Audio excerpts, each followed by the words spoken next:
Kwa nini? Kwa sababu nasu ya Qur'ani inathibitisha ya kwamba hakuna ibada inayoshinda ibada ya kumswalia Mtume Muhammad. Kwa sababu hakuna ibada, hakuna mahali basikia Mwenyezi Mungu aliswali dhuhuri, iko? Hakuna mahali Mwenyezi Mungu aliswali alifunga saumu, iko? Hakuna sehemu Mwenyezi Mungu alifanya hija, iko? Lakini hizi ibadati zote Mwenyezi Mungu ametuamrisha sisi tufanyeje?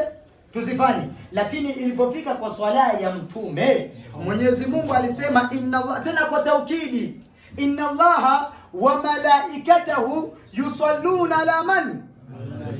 Yusalluna ala man? Mwenyezi Mungu mwenyewe alianza hii ibada. Kisha wa malaikatahu, akusema malaika moja, malaika wote. Wa malaika walipoona Mungu anamswalia Mtume, na wao wakaianza yusalluna. Katika sisi wa lugha, wasomi wa lugha ya nahwu, tuna kitu katika nyinyi walimu wa kizungu, katika English kuna kitu inaitwa present continuous tense. Ndio hii inasema yusalluna ni present continuous tense, bi maana until now Mungu na malaika bado wanafanya nini?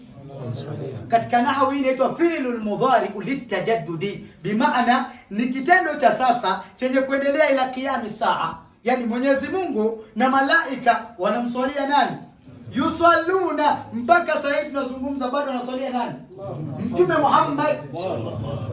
Je, kuna ibada inashinda hii?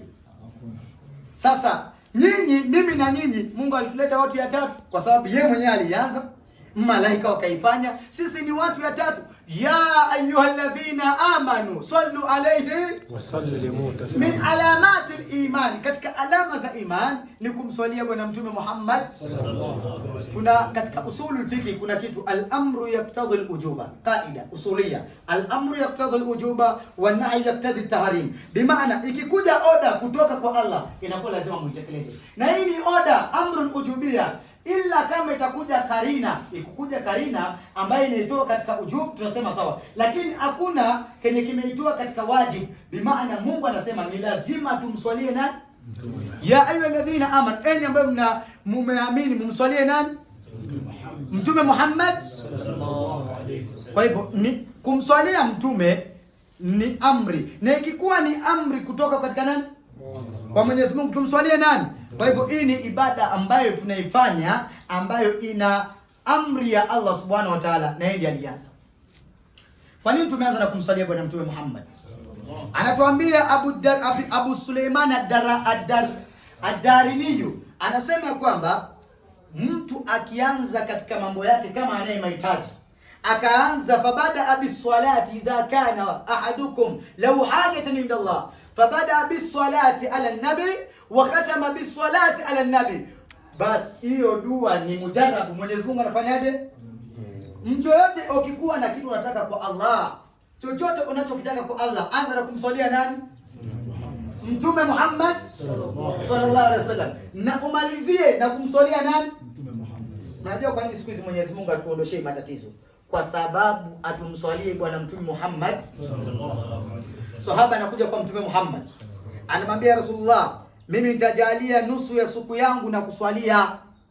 Akasema inzita fa huwa khairul lak, ukizidisha kuniswalia itakuwa bora. Akamwambia basi mchana mpaka asubuhi mimi nitakuswalia. Akamwambia ukizidisha kuniswalia itakuwa bora. Akamwambia basi mimi nitakuswalia kila saa. Akamwambia sikiza, ukiniswalia kila saa kuna vitu utapata. Idhan tukshaf hammak, matatizo yako, mashida zako ambayo uko nayo kwa sababu ya kuniswalia mimi Mtume Muhammad. Mtume anamwambia sahaba huyo, mimi hiyo swala yangu inaondosha hayo matatizo. Iwe ni ugonjwa, swala ya mtume inaondosha. Iwe ni matatizo na mabalaa, swala ya mtume inaondosha.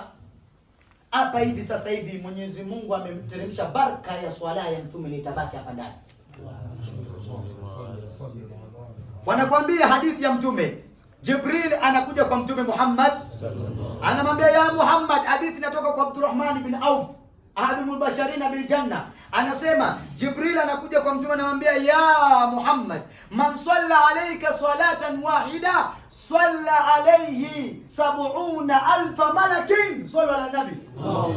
Ya kwamba yoyote mwenye anaswalia Nabii Muhammad mara hii, Allah tusome pamoja, Allahumma salli ala Muhammad ya Rabbi salli alayhi. Nyamaza. Hiyo moja.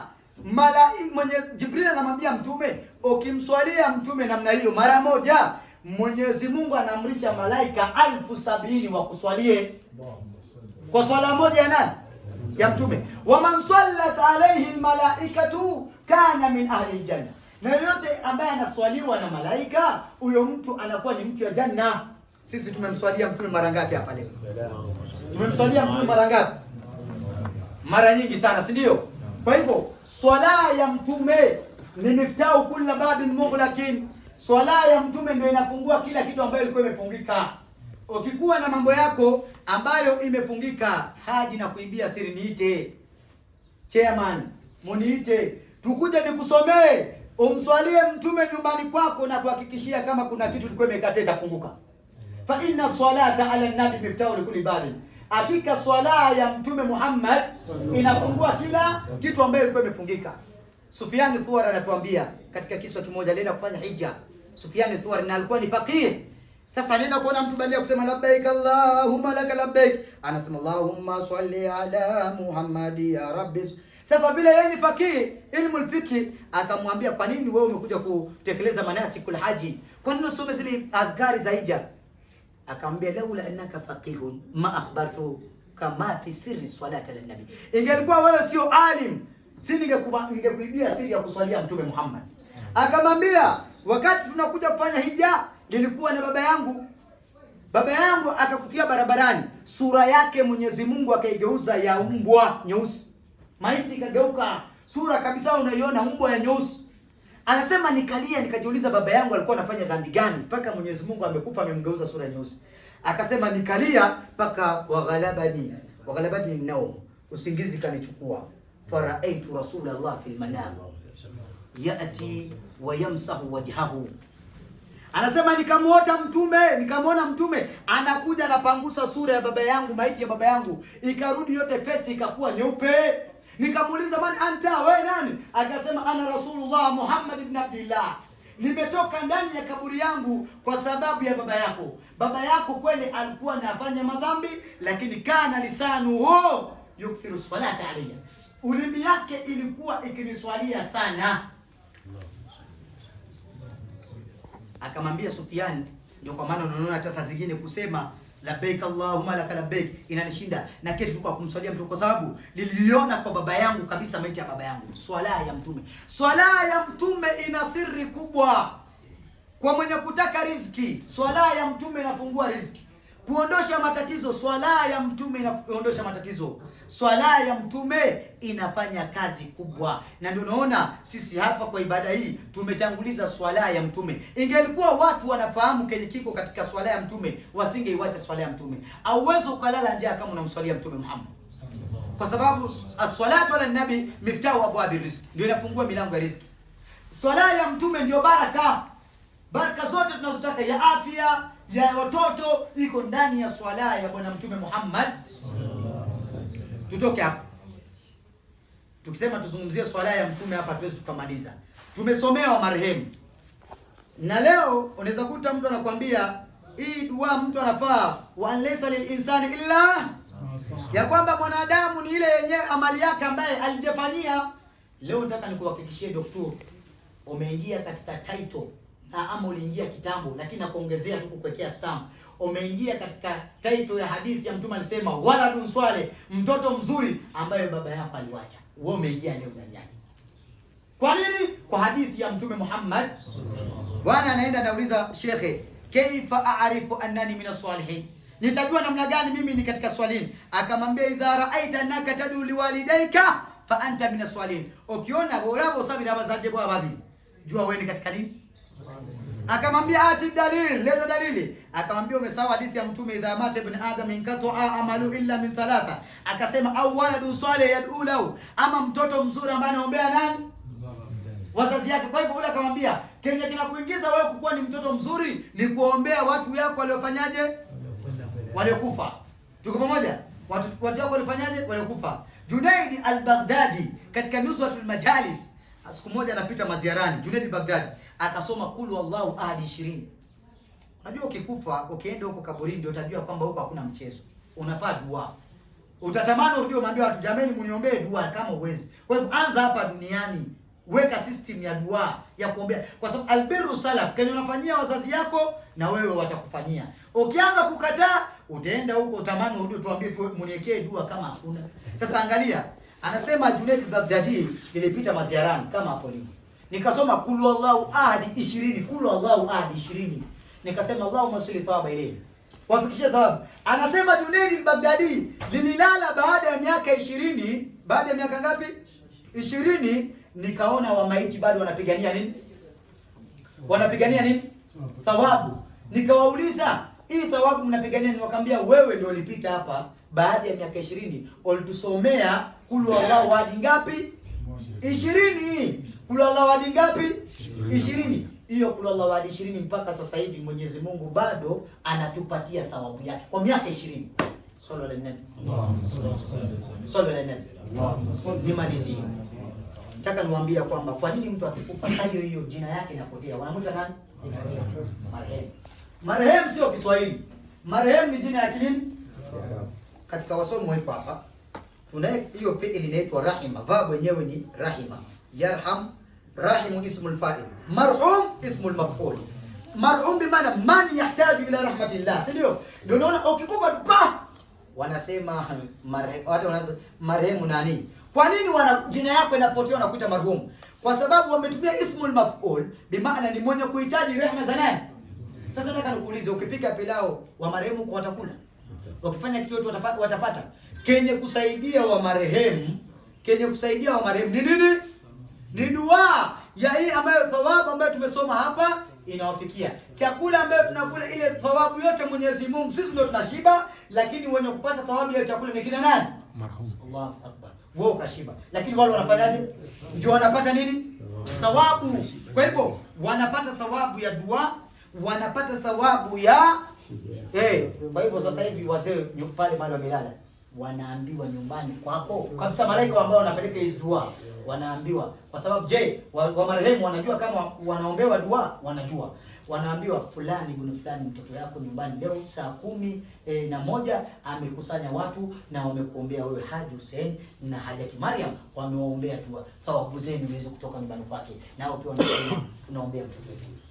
Hawajakufa. Mtume anasema laula duaul amwat la halaka al-ahya wa laula duaul ahya la halaka al-amwat. Ingelikuwa sio dua ya marehemu kutuombea sisi tungeangamia, na ingelikuwa pia sisi sio kuombea hao wangeangamia. Kwa hivyo usizanie wamekufa, waiko wanaona kila kitu kinatembea na wanafahamishwa na malaika, bwana hizi dua zinatoka kwa mtoto fulani, hizi dua zinatoka kwa mtoto fulani, thawabu ya kitu fulani hii hapa inatoka, wanafikishiwa kila saa. Nao pia mali waiko, anasema Mwenyezi Mungu mtoto mfanye hivi, Mwenyezi Mungu akulie baraka, wanaomba. Ndio kwa maana mtu anasema ingelikuwa hao marehemu sio kutuombea sisi tungepata shida, na ingelikuwa sio marehemu sisi kuombea wangepata nini? Unadhani kwa nini unapata baraka jamani? Usahau wa marehemu. Ndio kila mara nasema tusome dua, zidisha utazidi kupata inshallah. Nimalizie dua ambayo tumekuombea. Mtume sallallahu alaihi wasallam anasema istakbilu anwa albalaa bidua, mpambane na mabalaa ambazo zinakuja kwa kutumia nini? Dua. Balaa, istakbilu anwa albalaa bidua, bimaana zile balaa zinapokuja mpambane nazo na dua. Hadithi nasema dua inapanda na balaa inakuja. Faya atalijani fi samai dunia. Atalijani bi maana balaa inasema nzenyenda, dua inasema uweze kufikia jamaa huyo. Balaa inasema mimi naenda, dua inaambia waliomba dua. Mtume anasema zinabakia hapo mpaka kiyama. La yaruddu alqada illa dua. Hakuna kitu ambayo inarudisha kenye Mungu amekuandikia isipokuwa dua. Je, kitu inaweza shinda dua? Iko kitu inaweza shinda dua? Kwa hivyo dua ya Bwana Mtume Muhammad sallallahu alaihi wasallam ya kumsalia mtume na dua ya marehemu na dua hizi ndio zinafanya kazi kubwa katika kutengeneza maisha yetu. Kwa hivyo nakuhakikishia daktari ya kwamba maisha yako itakuwa nzuri na bado Mwenyezi Mungu atakuongeza umri. Na tumekuombea dua katika time ambayo ni mustajaba. Nataka niwapatie faida haraka alafu niketi niwapatie viongozi. Katika Ramadhani. Katika Ramadhani. Chairman. Ramadhani wanatuna musawezi. Sasa tusingozi kwa sababu kulunji golden chance kudua. Time ya kwanza daktari anasikia vizuri. chairman ulikunko sanjogero gana banga njagero tegere nemba nibo manyo Swahili. Unasikia? Hajakumenya angesha.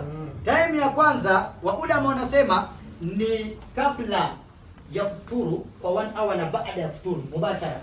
Dua ni mustajabu hii time. Alafu time nyingine ni thuluthul layl katika mwezi Ramadhani saa 8, saa 9, saa 10. Ni time ya tajaliyat ya Mwenyezi Mungu. Time ya tatu kwa Ramadhani ni baada ya swalatul fajr mpaka jua inatoka. Hii time Mwenyezi Mungu anaitikia dua sana. Kwa hivyo kwa haya machache sote mimi naamini hapa kila moja Mwenyezi Mungu amemkidhia haja zake. Kwanza tu kuna nia somo, Mwenyezi Mungu ametukidhia sote haja zetu inshallah. Jambo la pili ni kwamba inshallah nataka wa imamu ambao katika Ahlul Maulid wote muondoke kwa pamoja mtoe salamu.